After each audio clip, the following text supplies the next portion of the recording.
Hello and welcome to another episode of Gaming Gamers. Today we're going to talk about Tales of Symphonia, released on 29th of August 2003 and North America 2004 on the GameCube. It's the fifth installment of the Tales series, which is very known for its unique battle system, which we will delve into later. The story starts off as Lloyd Irving in a classroom. Suddenly a light emerges and he and his two friends, Janice Sage and Colette Brunel, who we will then know is the chosen one, who will go save the world by going into shrines to restore mana to Silverhand, which is the world they live in. The game in itself, you go meet characters. Of course, here you have your usual character. Colette Brunel is the clumsy one. Janice Sage is the genius. You have the one going for redemption, which I will not talk about all the characters because in hopes of not ruining the game for you, and of course discovery of how fun the game is and the story wise. Of course, there are a few twists that will happen in the future, which you will see that the world is not what it seems and things start going up and down. Now, the game doesn't shine exactly in the story department, but it does shine in the gameplay department.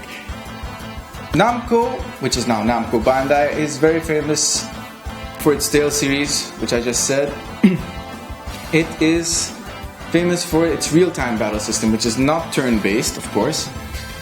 It is where in the map you see your actual mobs. You don't need to avoid them, there is no random battle.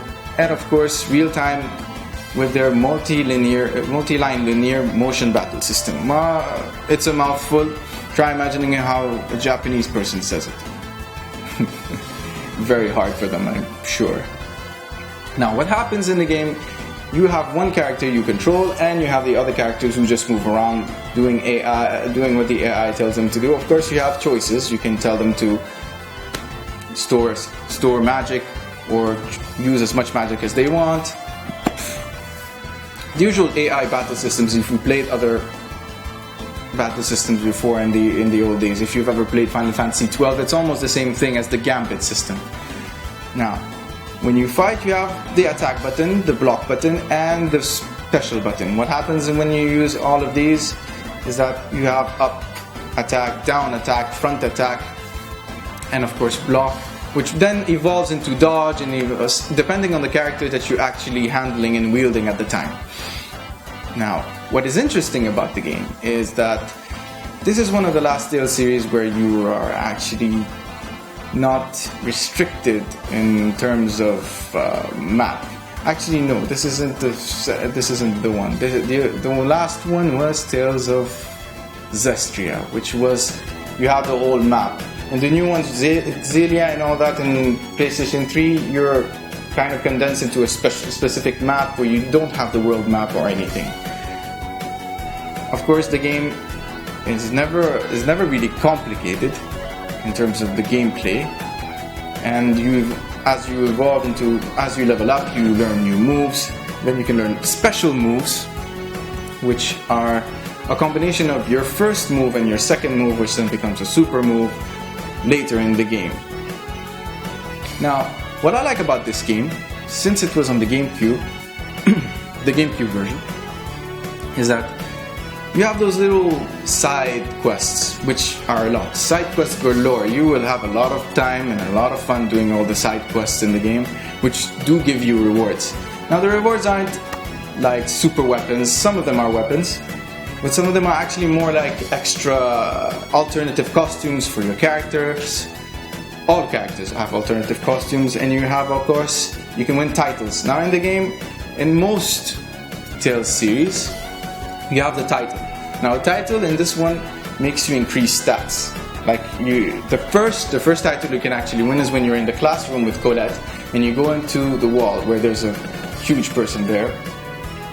What you will see in the image is that there's the wall where Colette actually fell, and then you get the title of Clumsy. And then you see that it increases some of the stats, physique, vitality, and dodge, and all that. The usual stats. What is actually fun about the game is that it never actually gets boring at the time. The story is your usual go save the world and everything, but it never actually quite gets boring. You get, of course, your usual flying machine, your usual dungeons, extra dungeons. I think there are not that many. And there's, of course, your later. If you're Tales fans, you know that there's a last special boss that you can only beat if you're really, really, really high level. And I don't recommend doing it alone. In the GameCube, which is here, you will have the opportunity to actually play with more than one player. You can just give them the controller and you can play. Now, I don't know if they have that on the PlayStation 4 version of Tales of Symphonia Chronicles, which is made with Tales of Symphonia and Dawn of a New Age and Tales of Symphonia, the one I'm talking about now. Because it's available on almost all platforms, actually. It's not the most complicated thing to not find. You don't need the GameCube version. And of course, it's been a bit remodeled to suit the screen and all that. If you don't have a GameCube, I suggest you just get the PlayStation 4 version, which they sell right now. Not that expensive. Other than that, the game was probably one of the best, not the best Tales ever made. The best Tales I've ever played is Tales of Fantasia. And I never actually played Tales of Rebirth, so I will not put that in my own thoughts. But again, this game is actually really good for starters.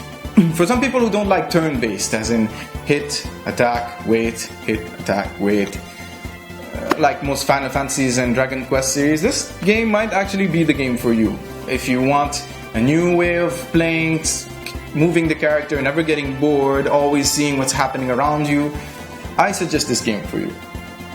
But even if you're a diehard fan of RPG games, even if it's not turn-based, the real-time battle system is really easy to get into. It's almost like a good fighting game. It's not complicated as in Tekken or complicated as in Street Fighter, but it does the job. And of course, then you get the combinations. And then if you play with other people, like 4 players, when we played for the boss, I think I played with my brother that time. We played together for the final extra boss, and we won him because he was playing another character. It was actually really, really, really, really easy at that time. Because if you don't have anyone with you, the AI tends to get a bit stingy with things, and they're not that. When you say AI, they're not that hard to. Actually, they're not that helpful. Actually, no, they're not. No, really. But they are helpful in some situations. Other than that, I hope you will enjoy this game, because this game I really enjoyed when I played it the first time. I played it the second time. It was still the same feeling. Okay story, great gameplay if you're a fan of Tales, and if you're turn-based allergic, this is the game for you. Thanks for watching. Don't forget to subscribe, and check us out on YouTube and Twitter. Bye.